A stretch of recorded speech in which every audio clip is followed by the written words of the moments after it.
Welcome to next exam. जिस भी competitive exam में हिंदी पूछी जाती है उसमें समास का एक या दो क्वेश्चन जरूर पूछा जाता है।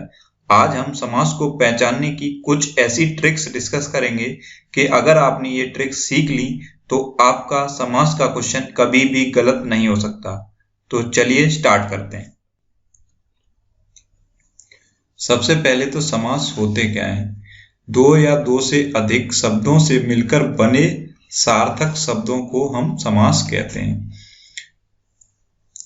आप याद रखें, वर्णों के मेल से संधि बनती है और शब्दों के मेल से समास बनते हैं। अब आते हैं समास के भेद पर। समास के 6 मुख्य भेद होते हैं। अब कभी कभी ये क्वेश्चन भी पूछा जा सकता है कि समास के कितने प्रकार होते हैं या कितने भेद होते हैं। तो आप याद रखें, समास के 6 मुख्य भेद होते हैं। अब ये आप याद कैसे रखेंगे? आप ये देख रहे होंगे समास में ये मास वर्ड है। मास यानी कि महीना। महीना कितने होते हैं? 12। तो 12 के आधे होते हैं समास। तो आप ऐसे याद रख सकते हैं कि समास के 6 प्रकार होते हैं। ये 6 कौन कौन से हैं? अव्ययीभाव समास, तत्पुरुष समास, कर्मधारय समास, द्विगु समास, द्वंद्व समास और बहुब्रीहि समास। आपको पेन पेपर लेकर कुछ भी नोट करने की जरूरत नहीं है। मैंने इस वीडियो की PDF नोट्स हमारे नेक्स्ट एग्जाम के फेसबुक पेज पर अपलोड कर दी है। आप हमारे फेसबुक पेज से जाकर इस वीडियो की PDF नोट डाउनलोड कर सकते हैं। अब आते हैं अव्ययीभाव समास पर।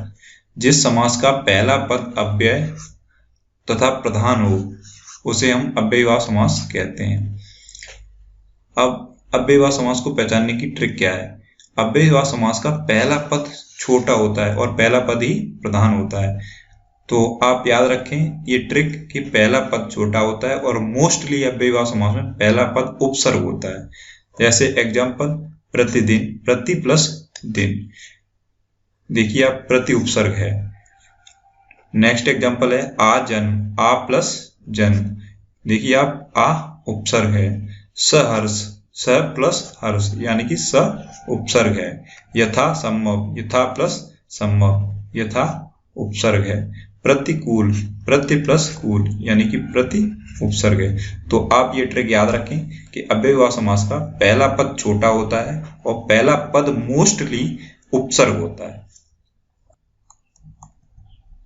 अब एक इंपॉर्टेंट नोट, एक ही शब्द कई बार आने पर भी अव्ययीभाव समास होता है।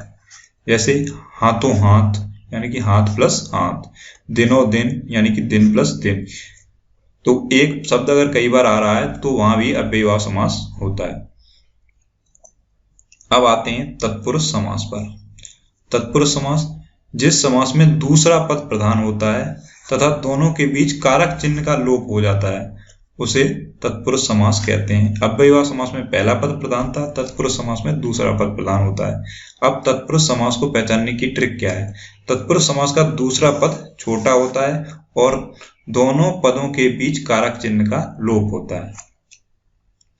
जैसे एग्जाम्पल देखें आप, राजकुमार यानी कि राजा का कुमार, राजपुत्र यानी कि राजा का पुत्र। आप ये देख रहे होंगे ये कारक चिन्ह का लोप हो रहा है। दोनों उदाहरण में का कारक चिन्ह का लोप हो रहा है। नेक्स्ट एग्जाम्पल है यश प्राप्त यानी कि यश को प्राप्त, यहाँ को कारक चिन्ह का लोप हो रहा है।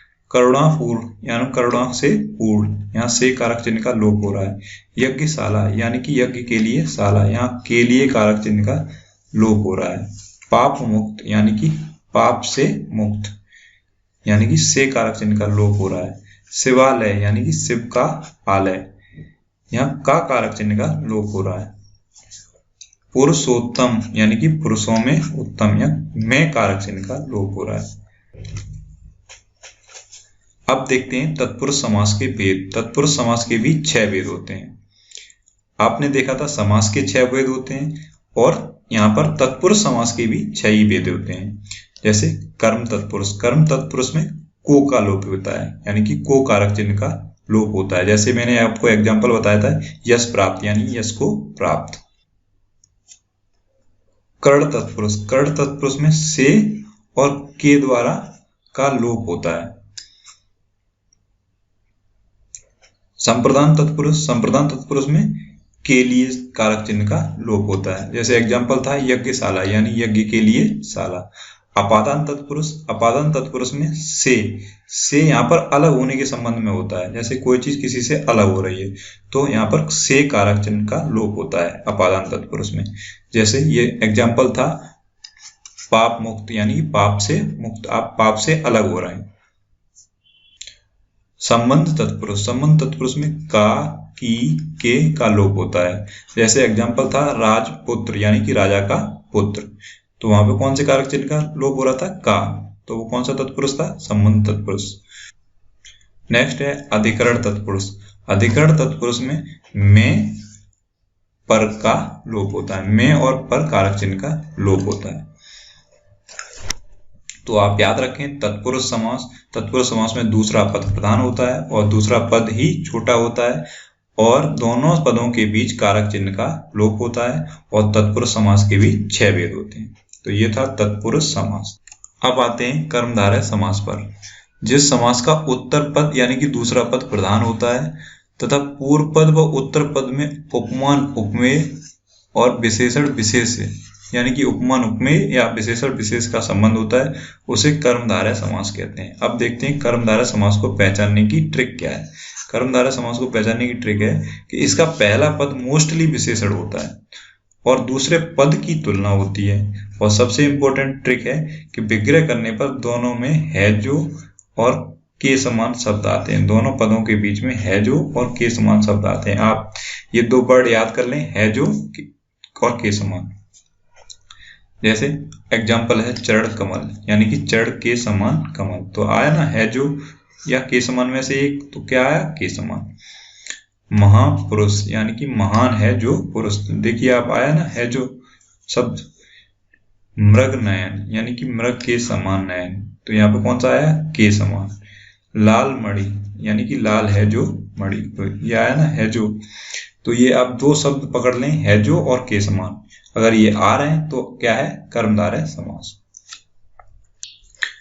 अब आते हैं द्विगु समास पर। जिस समास का पहला पद संख्यावाचक होता है वह द्विगु समास कहलाता है। अब इस द्विगु शब्द में ये गु देख रहे होंगे, गु मतलब गुणा। गुणा किसका होता है? संख्याओं का। तो आप इसे याद रखेंगे, द्विगु समास में संख्यावाचक शब्द आते हैं। तो देखते हैं उदाहरण, चौराहा यानी कि 4 राहों का समूह, तो यह है ना संख्यावाचक शब्द 4। त्रिकोण यानी 3 कोणों का समूह, कौन सा शब्द है? संख्यावाचक 3। तिरंगा यानी कि 3 रंगों का समूह। तो आप याद रखें द्विगु समास में हमेशा संख्यावाचक शब्द आते हैं। अब आते हैं द्वंद्व समास पर। जिस समास के दोनों पद प्रधान होते हैं तथा विग्रह करने पर और, अथवा, या, एवं ये शब्द लगते हैं, वहां द्वंद्व समास होता है। ये ट्रिक क्या है इसको पहचानने की? दोनों शब्द एक दूसरे के उल्टे होते हैं, ये द्वंद्व समास को पहचानने की ट्रिक है। जैसे एग्जांपल देखें आप, पाप पुण्य यानी कि पाप और पुण्य, तो पाप और पुण्य दोनों एक दूसरे के उल्टे हैं ना। सुख दुख, सुख और दुख, सुख और दुख दोनों एक दूसरे के उल्टे हैं। गुण दोष, गुण और दोष, तो गुण और दोष दोनों एक दूसरे के उल्टे हैं। और विग्रह करने पर दोनों में और, अथवा, या, एवं ये शब्द आएंगे। तो इन सभी एग्जाम्पल में और शब्द आ रहा है। तो आप याद रखें द्वंद्व समास में दोनों पद प्रधान होते हैं और जो द्वंद्व समास के 2 पद होते हैं वो एक दूसरे के उल्टे अर्थ के होते हैं। अब आते हैं बहुब्री समास पर। बहुब्री समास सबसे ज्यादा इंपॉर्टेंट है, मोस्ट इंपॉर्टेंट। इस समास में कोई भी पद प्रधान नहीं होता है। अजीब बात है ना, मोस्ट इंपॉर्टेंट है और कोई भी पद प्रधान नहीं है। दोनों पद मिलकर तीसरे पद की ओर संकेत करते हैं। बस आप इस वर्ड को पकड़ लें कि दोनों पद मिलकर किसी तीसरे पद की ओर संकेत करते हैं। बहुब्री समास को पहचानने की ट्रिक क्या है? बहुब्री समास को पहचानने की ट्रिक है कि विग्रह करने पर तीसरा अर्थ निकलता है। बस बहुब्री समास को पहचानने की यही ट्रिक है कि इसके पदों का विग्रह अगर आप करेंगे तो कोई तीसरा अर्थ निकलेगा।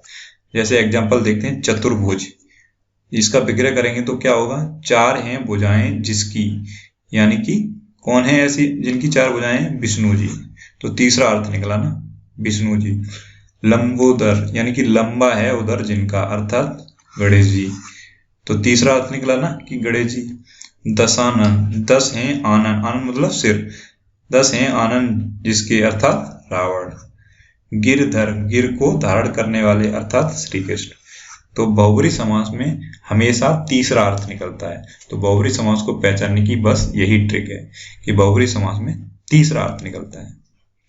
अब एक बहुत ही इंपॉर्टेंट नोट, अगर ये नोट आपने नहीं देखा तो आपका क्वेश्चन गलत होने की संभावना बहुत ज्यादा रहेगी। यदि प्रश्न ऐसा दिया है कि विकल्प में कर्मधारय, द्विगु तथा बहुब्री तीनों दिए हैं, तब आपको हमेशा बहुब्री पर टिक करना है।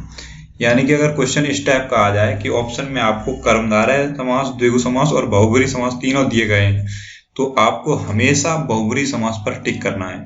जैसे सपोज क्वेश्चन आ गया कि नीलकंठ में कौन सा समास है, तो आप जानते हैं नीलकंठ में कर्मधारय समास भी है, लेकिन आपको बहुब्री समास पर टिक करना है क्योंकि नीला है कंठ जिसका अर्थात शंकर जी, तो इसमें बहुब्री समास भी है और कर्मधारय समास भी है। तो आपको बहुब्री समास को प्रेफरेंस देना है और बहुब्री समास पर टिक करना है। तो जब कभी भी कॉम्पिटिटिव एग्जाम में आपको ऐसा क्वेश्चन मिल जाए कि बहुब्री समास, कर्मधारय समास और द्विगु समास तीनों दिए गए हैं ऑप्शन में, तो आपको हमेशा बहुब्री समास को टिक करना है। तो ये थी समास को पहचानने की कुछ इंपॉर्टेंट ट्रिक्स। आई होप आपको ये वीडियो पसंद आया होगा। अगर ये वीडियो आपको अच्छा लगा तो इसे लाइक करें, शेयर करें और कमेंट बॉक्स में मुझे जरूर बताएं कि ये वीडियो आपको कैसा लगा। ऐसे ही और वीडियोस के लिए इस चैनल को सब्सक्राइब जरूर करें। Thanks for watching.